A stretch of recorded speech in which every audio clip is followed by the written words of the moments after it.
Introducing health and wellness advocate, veteran international real estate investment expert, author and speaker, Adiel Gorel. Health tips, fitness tips, nutrition and well-being, world-class experts, all right here on my podcast, The Adiel Gorel Show. Welcome, everybody. It's a joy to have you here. And I was so delighted by the interview with Dr. John Sottery. John is the person who is not just a scientist. He has the patience and the wherewithal to really follow the research worldwide. Many doctors will be the first one to tell you, hey, look, I'm very busy. I have a practice. I run a hospital. I don't have time to follow the research. John follows the research worldwide. And as you can probably guess, every day there's something new. So I'm always excited to speak to John Sottery because we learn some new things and they're so practical on a day-to-day basis. What do you think, Chad? Absolutely. I mean, John's one of those guys that is, he's a diamond in the rough, as they say, because he's someone who isn't just like an expert in one area. He dances over several different areas. He's a scientist, he's a doctor. And more than that, just as a person, he is absolutely passionate about understanding and body hacking. It's the popular term right now. I look at a guy like that. What is he? He's in his 60s or something, Adiel? And you'd think he was in his 40s. Yes. I mean, this is someone who clearly is not just preaching something, so as they say, but he's living what he's preaching. And so I think it was a super powerful interview, particularly from the perspective of a lot of the stuff that he was talking about, and you and him were talking together about the different supplements and what's happening at the molecular level, the chemical level of our bodies. Our bodies are really a chemistry experiment in many ways. And I found that your interview with John really helped to dispel a lot of myths, also fill in a lot of gaps and areas we just don't know. You got to be careful with the supplement industry. It's unregulated. Everyone's trying to make a quick buck, or at least a lot of them are. And so you got to know which brands are the ones that are trusted, that do the research, the science, which supplements to combine with other ones, which ones to avoid combining. Why are you doing this? And not just get caught up in the hype of, oh, this is a great ad, I want to buy this supplement. I mean, John really brought it down to a very practical level. So I thought it was one of the better and more insightful interviews that you've done so far. Yeah, and he has very practical solutions. Literally, at the end of the interview, you can click and buy a couple of supplements, and it's already useful on a daily basis. He talked about senescent cells that secrete molecules that raise inflammation, and they pump out growth factors, which could lead to all kinds of growths that we don't want. Yeah. So, I mean, there are drugs and compounds that he sees are being developed, and hopefully the pharmaceuticals are going to see that there's money in here, and they will, develop some. But for the time being, you take quercetin. I pronounce it quercetin because in Spanish, que is Q-U-E. But quercetin, you can find it, in apples, in grape skin, and in onions. And I have it on hand at home when the spring allergies hit a little bit, just a little. It's nice to take. Yeah. Yeah.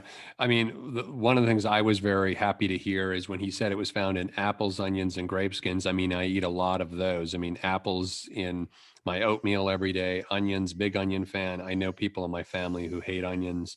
There's another reason to love the onions. They're very good for you, very healthy. And then the grape skins, the first thing I thought of, Adiel, you're right there in, the Silicon Valley and Napa and Sonoma area. And for years, we've been hearing all about the benefits, the health benefits of wine, particularly red wine. And I wonder if this is just one of those other attributes that are part of, red wine, why a glass with dinner, could be helpful. Well, the usual suspect is the resveratrol, but obviously it has a lot of compounds. It could be, and he talks about fisetin, also a natural compound. You can clean up the senescent cell with certain, with certain antioxidants. But he went straight on to talk about autophagy. And autophagy is just a simple thing, is basically to take out the garbage. Yeah. We need it in our home, we need it in our life, we need it in our body. So, cells get damaged, they get, they need to be cleared out. Now, doing that is called autophagy, and the body, if it's busy digesting food all day long, has a very hard time launching this process. But he talked about intermittent fasting. So autophagy happens when you fast a certain amount of time, not necessarily very long, usually maybe even as little as 10 or 12 hours. So he talked about that. I myself use a regimen called 16-8, which means I eat all my food in an 8-hour window. For me, it's usually from 12 p.m. to 8 p.m. And that means 16 hours of fasting. So if we assume that the process of autophagy starts, I'm just making this up now, after 11 hours for my body, then I have 5 hours where my body is busy, and that's very healthy stuff. Yeah, I do the same 16-8 intermittent fasting, although I do a 10 to 6 window. I've been doing it for 3 years. And I can tell you that not only once it takes a few days, really only a few days to get used to it. And once you get used to it, I mean, it's just a lifestyle. It's not like a diet thing that you do once in a while. It's just once you get into the flow of it, you feel so good. Your energy is much higher. Your sleep is better. And for me, I had to do it 10 to 6. And the reason is because I have to make sure that my stomach is absolutely empty when I go to bed. For me, it's because historically I've struggled with GERD, which is, the gastroesophageal reflux disease. And so I need a total empty stomach. Since I've been doing intermittent fasting and not eating after 6, I don't get any of those acidic problems that I used to get. And when so do you normally go to bed? Usually around 10. Oh, that's okay. So it's very similar. I eat from 12 to 8, but I usually go to bed around midnight. So it's the same exact thing. Same idea. Because if I stopped at 6, by the time I go to bed at midnight, I would be hungry. That's not how. Yeah. No, it makes sense. Yeah, no, and then, my mother, I got her onto this whole intermittent fasting thing about 1.5 years ago. And she's dropped 20 pounds just by intermittent fasting, not changing what she eats or anything. She loves it. And it leads me to just advise, some of our viewers as well, that you can find out more about this intermittent fasting as well, because it's a little bit different for men and women. And there's some really great videos, TED Talks actually, that are available on YouTube that talk about the role of intermittent fasting in women kind of 40 and over. And the importance from a hormonal standpoint, from an energy standpoint, from a weight loss standpoint. Of course, what we learned from Dr. Sottery is it's all connected because we're all a big chemistry experiment. So understanding how all of these things interrelate is critical. But for those of you who are wondering and want to know more about intermittent fasting, and particularly if you want to understand the nuances between men and women intermittent fasting, there's some great stuff on YouTube as well that you can go dig up. Yeah, I think I heard John and some other expert mention that because of the different metabolic generally between men, because there are many different men and many different women, obviously, but maybe the lengths of time should be a little different for a woman. So it's good to hear those talks and get that instruction, but it's useful. So, the mitochondria, when it's malfunctioning, releases free radicals. That's not good for us. Poor mitochondrial health accelerates aging and limits our whole, vitality. So these cells need to be cleaned out. That's autophagy. So, he also talked about, this is a concept that's a little bit more out there, but we've been talking with the breathing people, right? And of course, mostly Patrick McEwen talks about a hypoxia by choice.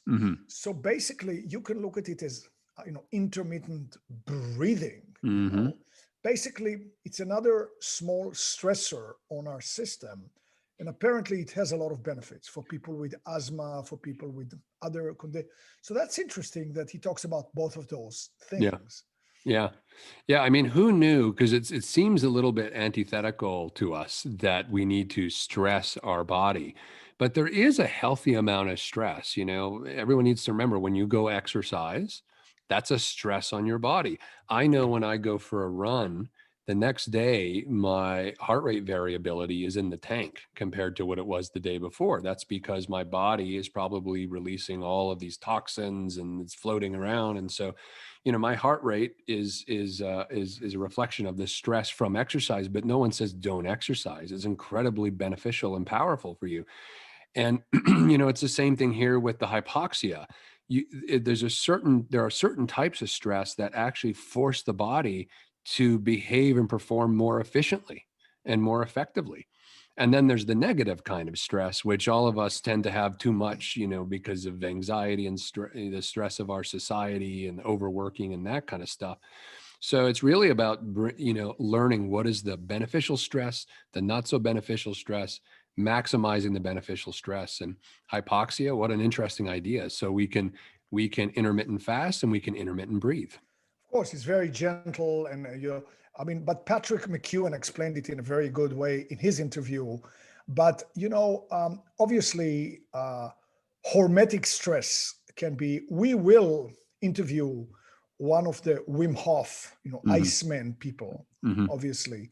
So that's cold showers or going in a cold lake, being in the snow like that could generate beneficial outcomes. And there's a book by Wim Hof. And then, of course, the opposite, we talk about sauna. So sauna generates heat, but it also makes us sweat. Obviously, sweating is a big way to detox. And by the way, a huge number of people, I don't remember, I think it's half, have a genetic mutation that doesn't allow for effective cleaning of junk. So that's even more important, to sweat and do that kind of stuff. So he talked about saunas. So a lot of people now, we can get a sauna in our home. But again, it's a whole universe. Do you get one that's just like a little tent where your head is outside? What about electromagnetic frequencies that can come? What if you get a wooden one, like a wooden box?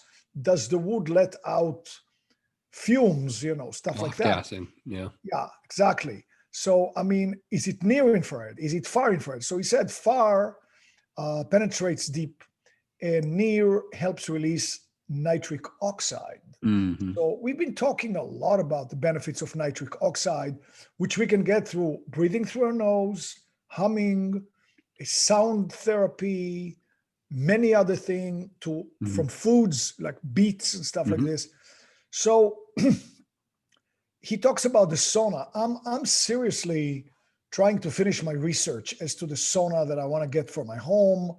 There are space considerations, obviously, but hopefully we will come to a conclusion. Chad, I think I would like to have a person on the show that researches sauna. Yeah. We'll try to get somebody about that. But this is interesting. This is all, and nitric oxide, apparently, according to John, is not only beneficial. It has certain effects that need to be mitigated. And the way to mitigate it is John talks about how most people take the wrong kind of vitamin E. Like in your supplementation, where you take a multivitamin, they usually have the D-alpha tocopherol. Now, the E vitamin is a whole family of tocopherols. It turns out the D-alpha is actually not only not very effective, but it could be harmful to our health. Millions of people are taking it every day. So we need to take the gamma tocopherol and the delta tocopherol. Easy to buy. There are companies that sell is as full spectrum, the whole family. But John says take gamma tocopherol at least once a week to counter the slight negative side effects of nitric oxide, which is a very beneficial molecule. Yeah, no, it's interesting, some of the insights that he was giving us again around these supplements. He also talked about vitamin D and how we, many of us are so low in terms of the amount of vitamin D. Of course, you get vitamin D by going out into the sunlight and getting your sun, but not everybody can do that all the time, depending where you live. If you live like in the Northeast and it's winter and you get, snow, you're not going to be going outside when it's, -10 and stuff like that with snow. So you've got to supplement, but then how to supplement, how much to supplement. And he was very clear about, the fact that we need to be taking vitamin D, and he emphasized that, we're in the age of COVID right now.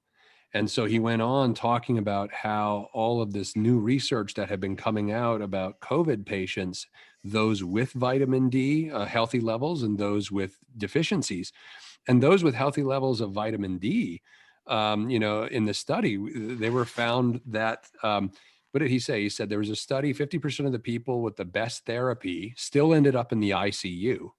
But those who had healthy levels of vitamin D, only 2%, not 50%, only 2% ended up in the ICU.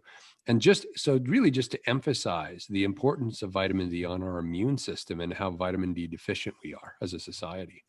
By the way, it's something to keep in mind. It could be very misleading.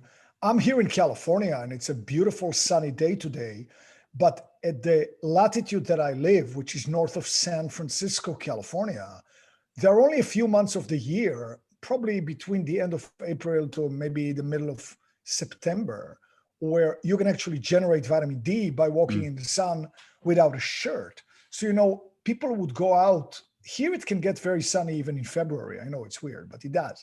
So you go out in the sun, you say, oh my God, no, you didn't make any vitamin D. Yeah. Well, when you're in more southern places like the equator or South America, certain places, the south of Texas, Florida, you can make vitamin D pretty much all year round, but you have to watch out. I believe you are even more north than I am. So even on a sunny day, it may not. So I believe, and I think it's a good thing to do, to check your vitamin D levels, I don't know, once every 6 months, once every year, and supplement accordingly. So do you supplement at certain times of the year and then Absolutely. You don't at other Absolutely. times? Okay. Well, first I let the blood test call the shots. Yeah. If my blood test says your vitamin D levels are good, fine. By the way, you can have vitamin D levels that are too high. It's a fat soluble vitamin, not good. So you need to watch out.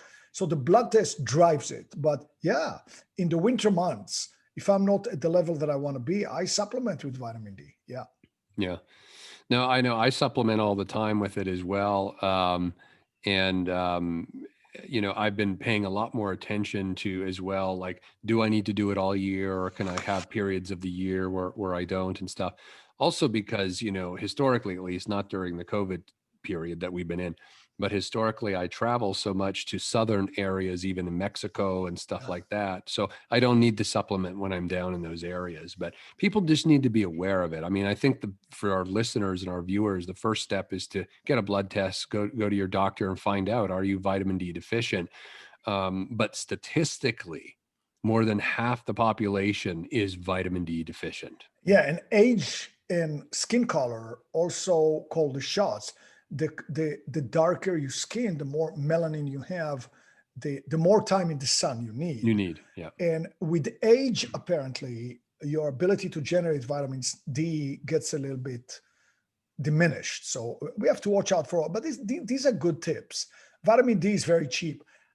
I interviewed an infectious disease specialist during COVID, and I said, why isn't anybody talking about vitamin D? He just said, it doesn't make anyone any money. That's the unfortunate, business reality, I guess, that we exist in terms of the way our economy is structured.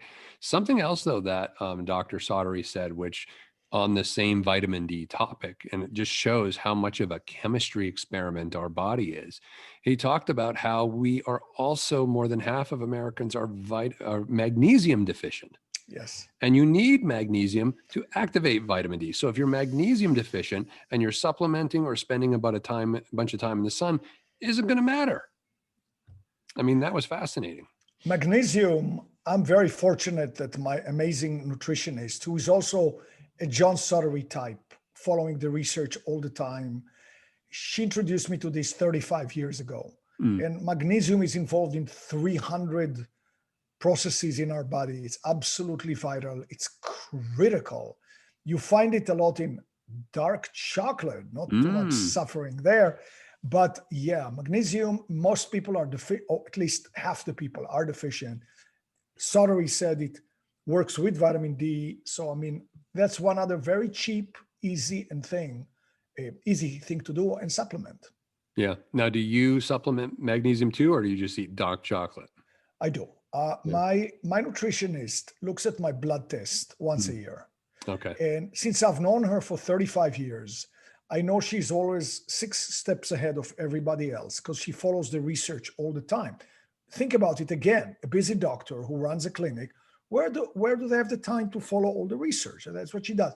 So she looks at my blood test once a year and says, okay, here is your program. Yeah. And since I've worked with her for so long, I've learned to just trust. Of course, she explains this is why, but I take quite a few supplements, but she pretty much looks at my blood tests and says. I think it's critical, Adiel, because, one final thing I'll also mention on this supplementation side of things is our food is not as nutrient dense as it used to be.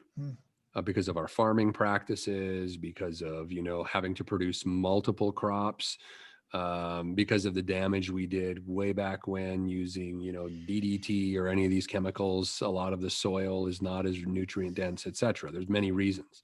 But the bottom line is that it's important to get a test like you were just talking about from your doctor or nutritionist and find out it's so simple, right? Just go get the test, find out where you are deficient, and then augment that with supplementation so that your body's getting the nutrients and you avoid inflammation and disease. And he talked about the kind of magnesium. He said, get magnesium citrate or magnesium chloride or a chelated magnesium because they are better absorbed by the body. I liked also, he says, well, we talk about aging and people talk about extending lifespan. He said, no, I want to extend health span, not lifespan. So, you can be 100 and in a corner of a home barely moving, or you could be 100 walking outside. That's the thing, health span. Yeah, I think the way he put it is he wants to be a 40-year-old, 80-year-old. All right. I would love to be a 40-year-old, 80-year-old. Absolutely. Yeah. We already say that 60 is the new 40 and that, the new and all of that stuff. Definitely you look around. When I was a boy, you looked at a man or a woman that were 50 and they were, well, of course I was a boy, so you look from that perspective, but you look at pictures. They were completely different than a 50-year-old today. So yeah, I think that 60 is the new 40 and 80 is the new 60. And hopefully soon 80 will be the new 40. Yeah. Somebody once, somebody went on a regime of exercise, diet with trainers. He started out at 70, horrible shape, fat, and then a few years later, he was muscular and happy, riding his bike. So he wrote a book. I'm not saying I recommend it. It's just that the name is interesting. He said, at 70, I was a dud. At 80, I'm a stud. That's a book, actually. So he talks about health span. Yeah. And then of course he talked about zinc. Yeah. So zinc shuts down the ability of a virus to make copies. That's true for COVID too. So zinc is always something to pay attention to as well. Zinc, and make sure, as he mentioned, that it also is balanced with copper. Again, just like magnesium needs to be balanced with vitamin D. Right. Zinc needs to be balanced with copper. So, again, third time, your body's a chemistry lab. Learn how everything interacts, right? So, luckily, many of the companies that manufacture the supplements will already include the copper with the zinc. If they're a good company, yeah. And that's another thing I found. If they're not a great company, they're going to try and sell it to you separately and not let you. No, but some people want to take it separately. Some people say, no, I don't want to mix. I don't want to take multis. I take them one at a time. So it's okay. It's okay to have both, but it's good to know that zinc works with copper. I think he said the ratio is 15 zinc to 1 copper. Yeah, something like that. Yeah. So Adiel, you have another great interview coming up here with Patrick McEwen. That's next on the schedule here. What about Patrick? Let's tell our viewers and listeners, what was it about Patrick that made you want to interview him, and what are you excited to learn from him? Well, I was very excited I had worked in the 1980s with Dr. Carl Stough, Stough, who was called Dr. Breath. And I learned the great importance of exhaling fully, where the inhale is just a reflex. He worked with musicians and the Olympic team and stuff like that. So I already had a certain, and then James Nestor, of course, was quite exciting to talk about breathing through the nose and nitric oxide being generated. But I actually stumbled upon a book about 6 or 7 or 8 years ago, and the title really captivated me. Even though I'm a logical person, I tend to go by intuition a lot. So I saw the title and it said, "Close Your Mouth." I got the book. It was by Patrick McKeown. It was his first book. And basically, it's the work of a Russian doctor called Dr. Buitenko, who realized that really,